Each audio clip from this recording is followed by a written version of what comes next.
પૂજન કરીએ ગુરુ પૂજન કરીએ નિજાનંદમાં ફરીએ ગુરુ પૂજન કરી પ્રેમે કરી હૃદયમાં ધરીએ હરે ગુરુ મૂર્તિ પ્રેમે કરી હૃદયમાં ધરી હૃદયમાં ધરીએ હરે ગુરુ મૂર્તિ પ્રેમે કરી હૃદયમાં ધરીએ રે ગુરુ પૂજન કરીએ ચરણે કપલ મારી ધરીએ ગુરુ પૂજન કરીએ આજે આનંદનો દાડો રે ગુરુ પૂજન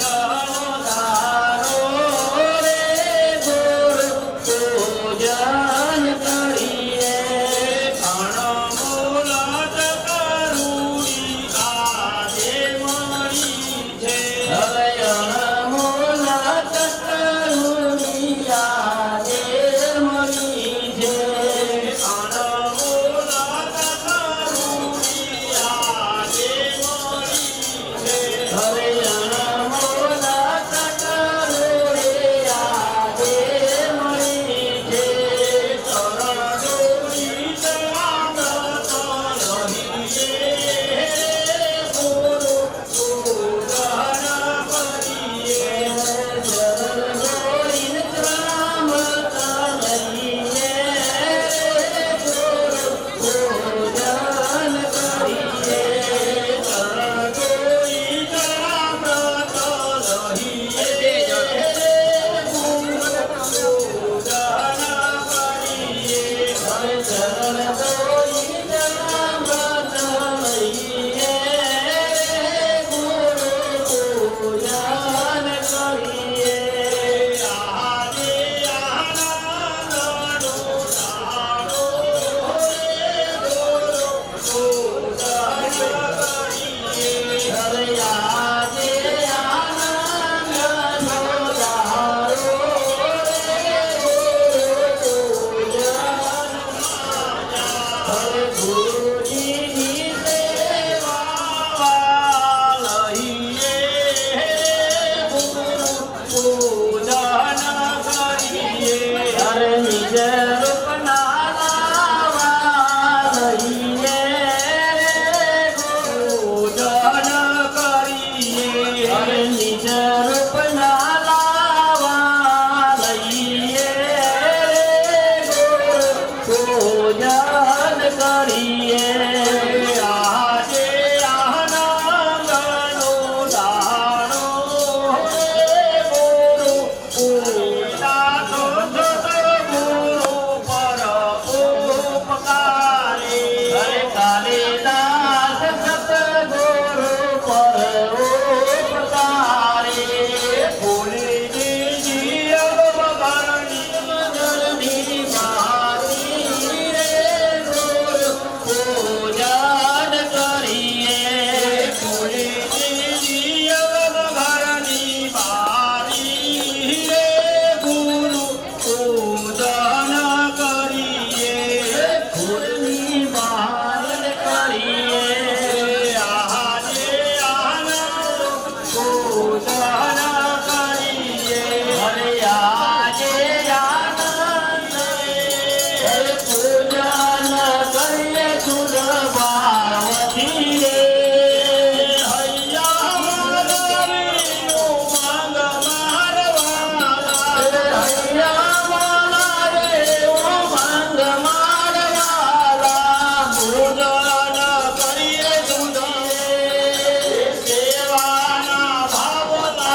મહાદેવની અનુતન મનથી કરે જો કોઈ महाराज की जय, निरांत महाराज की जय, रामचंद्र भगवान की जय, कृष्ण कन्हैया लाल की जय, नमः पार्वती पते हर हर महादेव।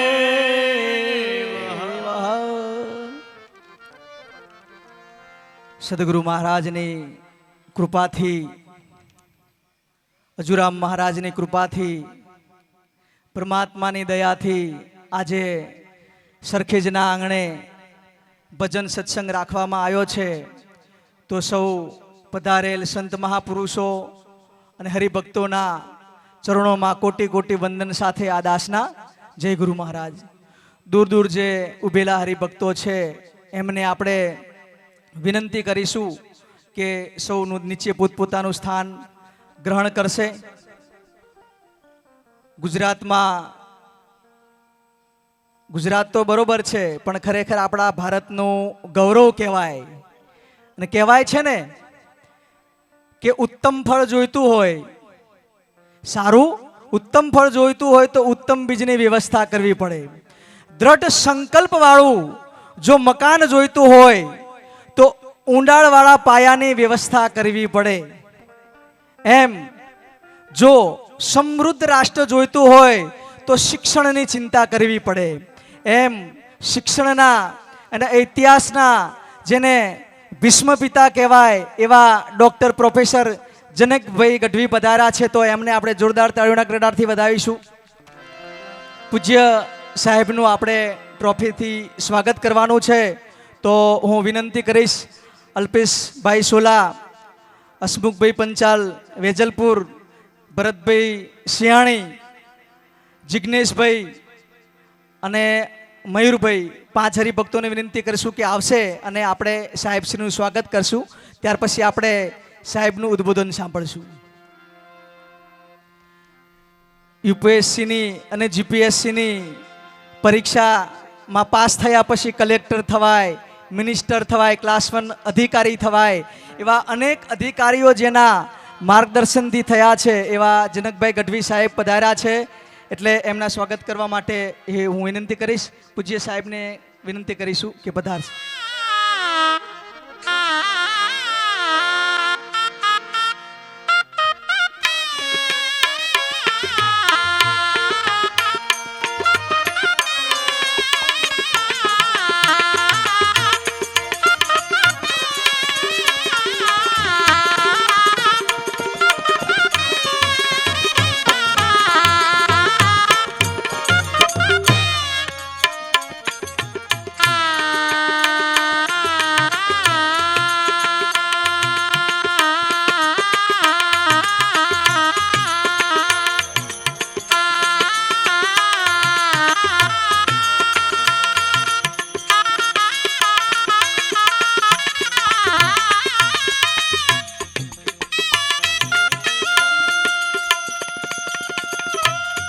સાહેબ અહીંયા જ છે, નીચે એમને સાંભળવા છે. ત્યારે પ્રોફેસર નિલેશભાઈ પણ પધાર્યા છે, તો એમને પણ વિનંતી કરીએ પધારશે. અને નિલેશભાઈનું પણ આપણે ચાદરથી સ્વાગત કરીશું. અમારા બંને ભગવાન ભગતને વિનંતી કરશું કે પધારે નિલેશભાઈનું સ્વાગત. જિજ્ઞેશભાઈ કે દીપકભાઈ પધાર્યા હોય તો એમને પણ વિનંતી કરીએ. હાર્દિકભાઈ, સરખેજ યુવા ભક્ત મંડળ 2 યુવાનો આવશે.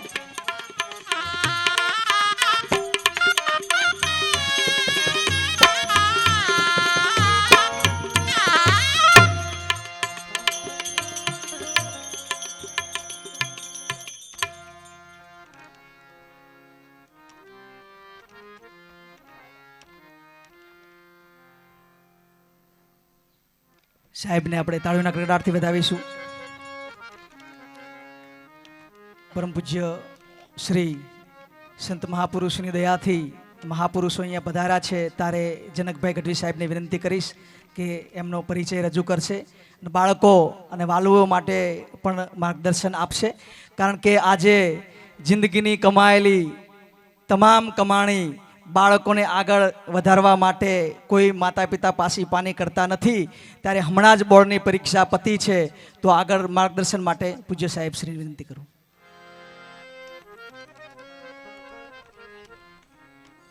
પૂજ્ય સંતોના ચરણોમાં વંદન. કેતનભાઈ અને એમના પરિવારજનોએ જે આજે આયોજન કર્યું છે દિનાથ સંપ્રદાયના સત્સંગ સભાનું, એ ધર્મસભામાં પધારેલા સૌ મહાનુભાવો, સૌ ભક્તજનો, એ સૌને વંદન કરું છું. આપણે જાણીએ છીએ કે હમણાં જ ભજન ચાલતું હતું ને, એનો ધીમે ધીમે નાદ સંભળાય. સંતનો નાદ ધીમો હોય છે, બ્રહ્મનો નાદ પણ ધીમો હોય છે, અને નાદને પામવા માટે આપણે અંદરથી જાગૃત થવું પડે છે. અને જાગૃતિ એ ભાગ્યશાળી હોય એને જ આવે. આટલા બધા સંતોની સાથે સ્ટેજ ઉપર મને બેસવા મળ્યું એને મારું સૌભાગ્ય ગણું છું. કેતનભાઈનો એ બદલ આભાર માનું છું. હું તો પ્રોફેસર છું ઇતિહાસનો, અને 25 વર્ષથી ઇતિહાસ ભણાવું છું, વિદ્યાર્થીઓને માર્ગદર્શન આપું છું. એક વસ્તુ ખાસ જોઈ છે કે શિક્ષણ અને સંસ્કાર, એટલે એક તરફ સંસ્કારનો એક આખો વારસો આપણી પાસે જે સંત સમાગમથી આવે છે, અને બીજી બાજુ જ્ઞાન. ઇન્ફોર્મેશન, નોલેજ અને વિઝડમ.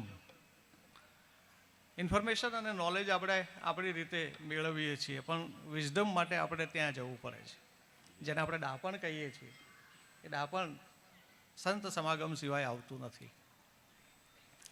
એટલે આ તબક્કે સંતો પધાર્યા છે, અને આમ તો એમને જ સાંભળવાના હોય.